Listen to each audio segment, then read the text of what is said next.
Evolution, the onset of profound change. The advancing step for not just one Pokemon, but for an entire species. Baby, Basic, Stages 1, 2, and even Megas. In this video, I, Substitube, will explore new methods in which these changes will be possible. Like my other idea videos linked in the description, these will be free to use for your Pokemon-related projects. Ready? Prepare. For everything changes. It's, how you say, evolutionary. By far the most common means of evolution is leveling up, gaining experience under specific conditions. That is the case with leveling up if... Number 1. Low happiness. Now, we've seen high friendship evolutions introduced in Gen 2. This first idea simply takes advantage of the opposite. That's right, evolution through pure spite. Note that I do not condone any of the following means to achieve it, but letting Pokemon faint, leaving them in boxes, giving them nasty herbs, a lame nickname like useless. Picture what happened to James's Magikarp to see how the evolution will play out. Through suffering, we build character, which can also be said for the next idea of... Number 2. Status affliction. Where we would normally see inconveniences, each of these negative effects provides a pathway to branching evolutions. Each corresponds to a secondary type that we may add. Get frozen? Well, guess you're part ice now. Congrats. For even more split evolution material, we turn to our next entry of... Number 3. Indoor and outdoor. Terrain-based evolution is nothing new, spearheaded by Burmese line. However, I'd say that indoor and outdoor ones can serve a similarly suited purpose as well. We have the term indoor and outdoor cats, for instance, don't we? That could lead to a split evolution line, or even just a parallel one. Number 4. Day of the week. For time-based evolution, we have day and night, and sometimes dusk, to thank for new and interesting forms. But why stop there? Let's not think by the hour, but by the week. I'm going to spitball a few examples for you, if you don't mind, just to kickstart some ideas. A grumpy cat evolving on Mondays. A camel that evolves on Wednesdays, which is commonly referred to as hump day. A potato that evolves into french fries on, you guessed it, Friday. Something like that. Anything you can think of to maximize using game mechanics is a good bet for unique evolutions. While we're on the topic of maximizing, let's also try... Number 5. Maximize level. There isn't much incentive to raise your Pokemon anywhere near level 100, since the game pretty much ends when your team reaches level 60 or something. That is, unless you actually have an evolution set at level 100. Cruel, I know, but for a gimmick Pokemon, this would be a unique defining factor, something that's worth the wait and the work. Like a Pokemon on par with legendary stats. Now, if that sounds too difficult, then for the average player, there's always... Number 6. Maximize EVs. That's right, maximum effort. Leveling up with maximum effort values would be a much more reasonable accomplishment to achieve. Pokemon naturally max out during their course of play, with EV boosting power items and Pokerust expediting the process. How strict the EVs are is up to you. Will you go for max EVs in total stats, or for just one specific one? We maximize levels and EVs. How about the amount of evolutions we can continue to have? Number 7. Stage 3 and beyond. Let us ask, could we theoretically start at a baby stage and go through each and every available stage that follows? Could we not, perhaps, add an additional stage after that? I originally thought that's how it would go for Zygarde's line, with as many progressing forms instead of concrete stages. Maybe in the future we'll get something that fits the definition better. It's all about the journey to full realization in the end, reaching max potential before coming full circle, which leads finally to... Number 8. Homecoming. Reaching a certain level in a Pokemon's original location. Games keep track of where the player and Pokemon first meet, which got me thinking in a narrative sense. Having your partner leave its home, train, become domesticated, become powerful, and see the world provides a potentially interesting dynamic when it runs into its old friends and family back home. Surely there's some built-in emotion at hand. Maybe it'll be a touching reunion. Maybe there'll be tensions, with your Pokemon being too domesticated to fit in. Through emotional growth, we are rewarded with physical growth.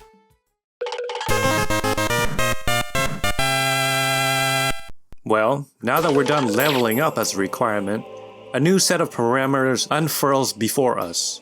Like the method pioneered in Sword and Shield, these conditions are to be met during the course of a battle, immediately after which evolution occurs. Farfetch'd, for instance, turns into Surfetch'd when it lands 3 critical hits during a single match. Similar to Farfetch'd's requirement, let's look at evolving by Number 9. Landing one-hit knockout moves. One-hit knockout moves are difficult enough to land, having a supposed 50% accuracy, but feeling more like a 5% when you're not the AI. For real, landing 1 or 2 knockouts, perhaps, with moves like Horn Drill or Sheer Cold, would make for a reasonable threshold. Sounds kinda difficult to pull off, but hopefully not impossible. For an even lower requirement, we could also try Number 10. Defeating an opponent with a resisted move. the ultimate disrespect. Not very effective, or no effect at all. That's the way to go. This can be done by whittling your opponent down enough to land a finishing move, and or removing their immunity entirely by means of Foresight, Miracle Eye, or Ring Target. Imagine at the climax of an intense blow-for-blow battle, you just suddenly and slightly nudge the opponent to their downfall. Just sorta boop them on the schnoz. And then evolution. There's more than one way to be a nuisance, of course, and that also includes Number 11. Inflict status. Sleep Clause? Never heard of it. Where rules don't apply, the element of choice is up to you. Even though it might just be my playstyle, there's definitely some form of satisfaction felt in debuffing an entire enemy team. Burn everyone. Paralyze everything. Let toxic spikes rain and dig into their feet. We can dole out punishments all day. Oh yes, we can. Question is though, how much of that can we take in return? So begins the next idea. The next entry of Number 12. Non-volatile status. Like a few of the previous status-related ways, being affected by these ailments induces evolution. The key difference being, however, that the listed ailments only last until the afflicted is switched out, not persisting anywhere outside of battle like, say, poison or paralysis. Confused? Don't worry. You have the potential to power through the pain, be it status, or in our next case, actual damage. Number 13. Survive on 1 HP. Pretty self-explanatory, but it's also kinda cool if you pictured it as you would an anime battle, with all of its tropes. Your chosen protagonist, badly outmatched, clings onto one sliver of life, summoning up all their strength for one final, desperate push before evolving mid-match. It's a trope that turns the tide of a lot of Ashes battles, and hopefully is as fun to experience firsthand as it is to watch. In the same vein, inspired by the anime battles, I also have Number 14. Conditioning. Condition training involves putting your body through tremendous stress until it becomes acclimated to it. Meditating under waterfalls, not wearing a jacket out in the snow, walking barefoot over coal. Basically any training montage you'd envision against a stronger opponent, or in our case, an opponent with a superior move pool advantage. Let's say your rock type survives 3 super effective water hits. If you can endure, it will evolve into something that then takes neutral damage, or something with an immune ability like Storm Drain or Water Absorb, overcoming its previous failings. Sometimes, the challenge goes beyond just an opponent with a superior type though. Resolve can be boosted if there is a personal vendetta in the mix as well.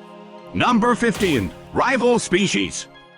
As natural rivalries are often depicted in Pokemon, I wanted to implement that in terms of game mechanics. In order to evolve, a given Pokemon must confront its grudges at the source and defeat a member of the rival species. Species that might have, say, a predator and prey relationship. They could be competitors for food, for resources, for territory. Designs fundamentally opposed to each other.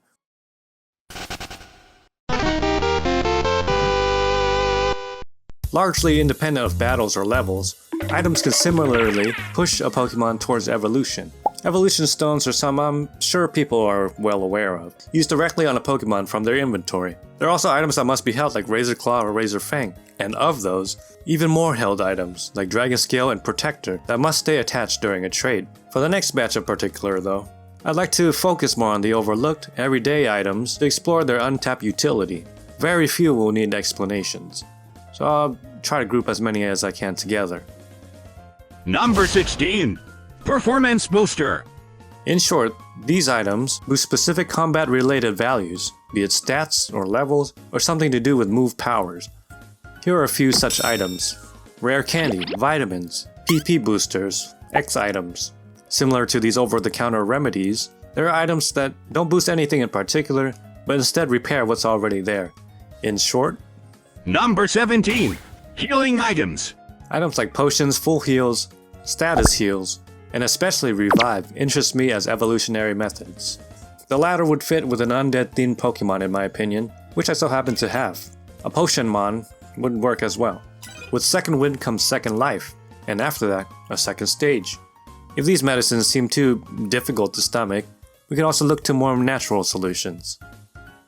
Number 18. Beverages. Give a Pokemon a specific drink, and it will change its properties. This can be done in a few ways. A branching sponge line that absorbs its surrounding liquid.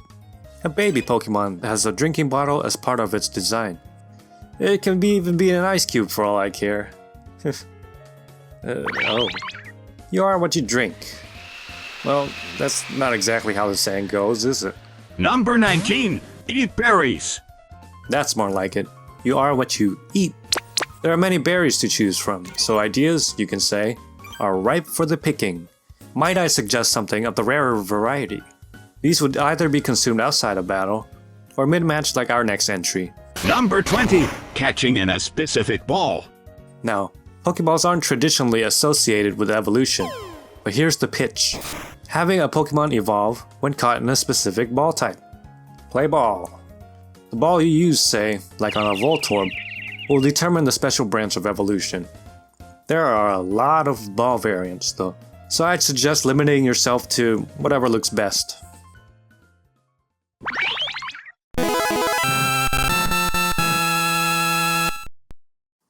Here we go. My least favorite evolution method. Probably because it requires a lot of setup outside of the game to actually get what you want. Accessibility is an issue here, and it's at its worst for trades. For that reason, I refuse to go in depth. Number 21. Trade return. The good old reunion story. Basically, this is what you ideally want to do as a trainer, not forever abandoning your Pokemon in mass quantities. You can leave Pokemon under the care of another trainer for a while, but be sure to meet up with it again. The joy of that moment could in fact inspire said Pokemon to evolve. Oh look, it evolved. That happened. That's done. Listen, I said I wouldn't go in depth and I meant it.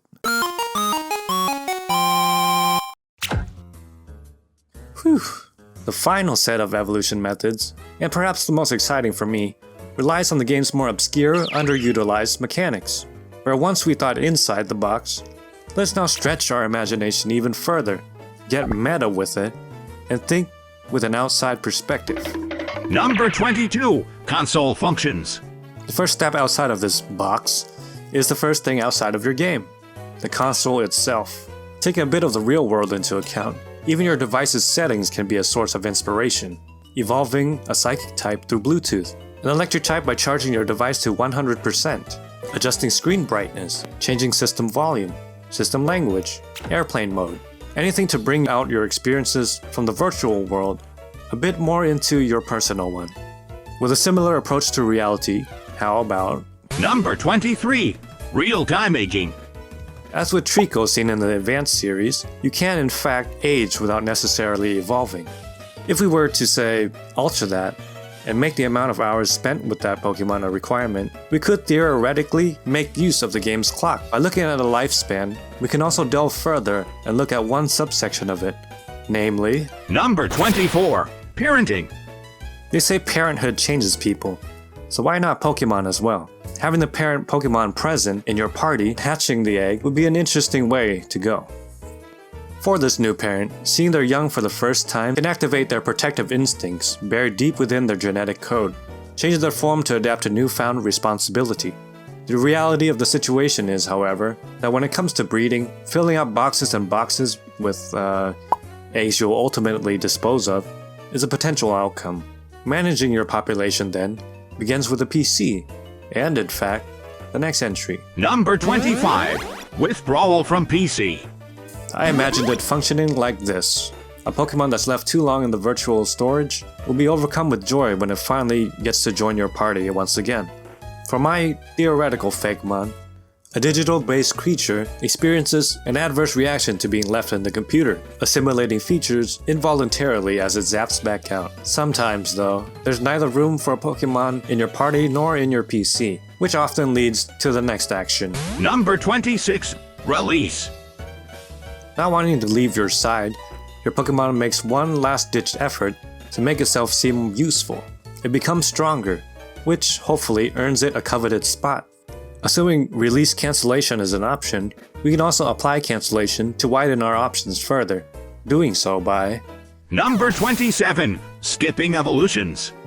That's right, cancel the transformation itself to get another transformation. It's very counterintuitive not to let your Pokemon evolve naturally, by level up or otherwise, so this could be a pleasant surprise for those who instinctively tap B but accidentally halt the process. It happens. Perhaps another evolution takes place immediately after the one you cancel, salvaging anything that you might have lost. Perhaps you hold off on multiple stages that are supposed to happen, wherein you can find a hidden option available much later. Hallelujah. Number 28. Nicknaming. Evolve with a specific nickname. Terms of endearment. What if giving the right nickname rewards you in some way? We see this with Eevee in Pokemon Go. After securing a name and a spot on the roster, what's left for you both to do but to pursue the championship dream even further, together? Number 29. Hall of Fame. The journey of any protagonist trainer leads them onto the apex of mastery, the Pokemon League. Immortalized among the greatest teams in region history, the hypothetical Pokemon of your choice evolves upon entering the Hall of Fame thereafter, with you as the reigning champ. My take on this method is a sports-like one. Now, with fame, of course, pairs. Number 30. Amassing a fortune. Evolution can only occur if the player exceeds a certain threshold of money, prestige, aka class. It involves proving yourself not as a battle-hardened commander, but as a financial provider. Heads or tails, a coin-based Pokemon will be on the money for this type of concept. Number 31. Retirement trip. Once the rich and famous amass all they need, what's left but to tour the world, see the sights, sight the seas, run your victory lap over past conquests, and receive a special evolution in return. Here's how it works. The tourist method, as I call it, requires you to take a Pokemon in question around the region, visiting each major city with it as your lead. Enjoy your travels, for you have reached the journey's end, and you have earned some R&R. Especially if you listened all the way through this video.